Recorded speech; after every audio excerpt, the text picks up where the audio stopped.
Kia ora guys, my name's Rebecca Teague. I'm a PEO from the Eastern District.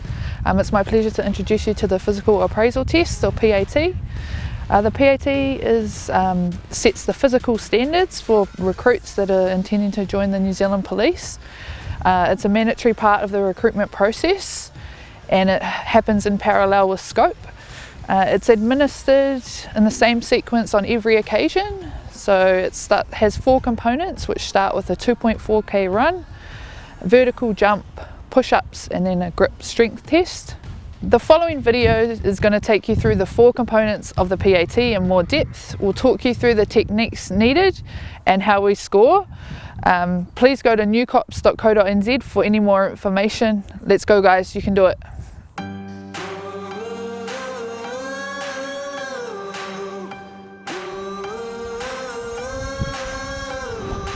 Welcome to component 1 of the PAT, is a 2.4k run. So really the purpose of this is just to measure your aerobic fitness. We're just going to talk about some training techniques today to improve your running. You can't really improve your running without running, so that's the biggest thing, is you need to get out there every week. You want to build up your sessions and progressively overload yourself. So we recommend no more than 10% increase in total volume per week. So if you're running 10Ks the first week, don't run more than 11Ks the following week, and build it up slowly, 10% at a time. There's 4 types of runs that we'd recommend you doing as part of your training. There's interval training, so that's where you're running at a fast pace and then having a rest and running at a fast pace again. Fartlek training, where you change the speed of your run throughout the run. So you might do a minute really slow, a minute easy, a minute faster, and then real fast, and then back to the start again and just do a continuous run. The third one is just to get out there and do some long distance running. So you want to build up to be able to do 8 to 10Ks in a single run. And then the last one is a time trial. So that's where you're going out and doing the 2.4k run as a test under time and see if you're improving. I'd recommend that every 3 to 4 weeks. Just once your program's going really well and you're sticking to it, you can actually see your improvement over those 3 and 4 weeks, and then do one again in another month. Really key things to enjoy running is just to mix it up as well. So create little goals for each session to keep you motivated. Use your friends, find running buddies that are awesome to run with, that'll help keep you motivated, so you won't say, I can't be bothered today, the weather's not great. Use smart tech as well, so if you've got a smartwatch or apps that can help measure your run, they can also keep you engaged and motivated as well.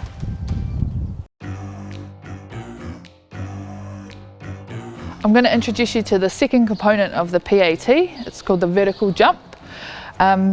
The vertical jump is used to measure your lower limb power as well as your coordination, and can come in really handy as an officer, chasing an offender or jumping up to get over a wall, or examples like that.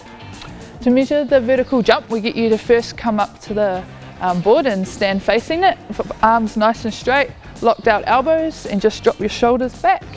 We measure your height there, so 64.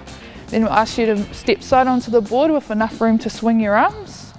You're going to bend at the hips forward, bend down, use your arms to come down and use the momentum to swing up. And at the top of your jump, at the apex, just tap the top of the board. Nice. So we measure the difference between your standing height and your jump height, and that's your centimetres for the vertical jump. You need to achieve between 26 centimetres and 48 centimetres, depending on your gender, to pass the vertical jump. For training purposes, the easiest way to get better at the vertical jump is just to practice them.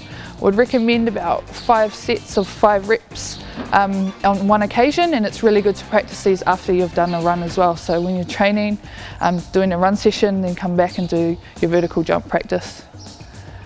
Just find a wall and work on that coordination and momentum using your arms to get up. The third component of the PAT is the push-up, and the purpose of this is to measure your upper body strength. Push-ups can be really subjective, so we make sure that we focus on technique to start with. To do this, we'll just get you to lie face down with your arms out to the sides. Just going to find the point of his elbow, move forward, place my middle finger there, and he'll move his middle finger to mine. Straight a bit, yeah.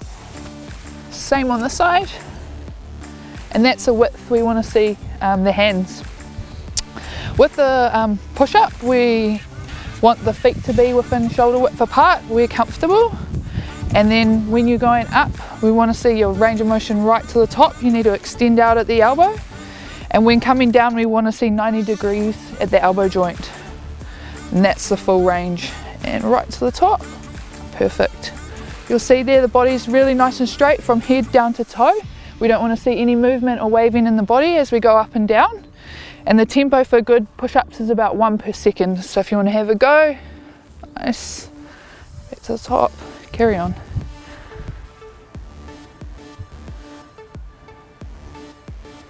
These are great push-ups.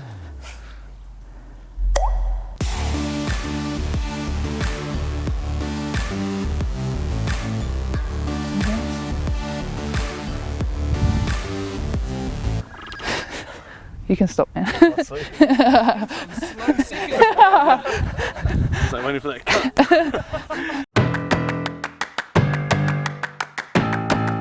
The fourth component of the PAT is the grip strength. We measure the grip strength using a dynamometer. The purpose of this is really to measure your forearm strength, and it's an isometric contraction, so it's not moving.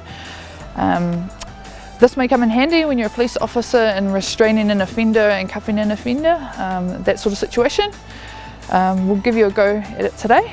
So you just hold the dynamometer out, get a nice grip on your hand, hold it out straight in front of you, and you're just going to pull as hard as you can your fingers back to your forearm for a couple of seconds. Great work. To train for the grip strength, it's really easy to do at home. Use something you have lying around like a tennis ball, stress ball, a piece of wood, and practice a few sets 3 times a week. It's just an involuntary isometric test, so you don't need to be able to move. Just pull as hard as you can and practice that, and your grip will improve. Awesome guys, I hope you've really enjoyed the video. We've gone through all the tips and tricks you need to pass the PAT. It's really doable guys. If you get out there and do the work, you'll definitely improve. Anyone's capable of passing the PAT with the right amount of effort and energy. Thanks for watching us today. Really key things just to look after yourself. If you get any niggles, address them early. Spend some money on some good runners. Get out there and you guys will be working with us and alongside us. We're here to support you to stay well and fit for the rest of your career, so don't forget that. Cheers.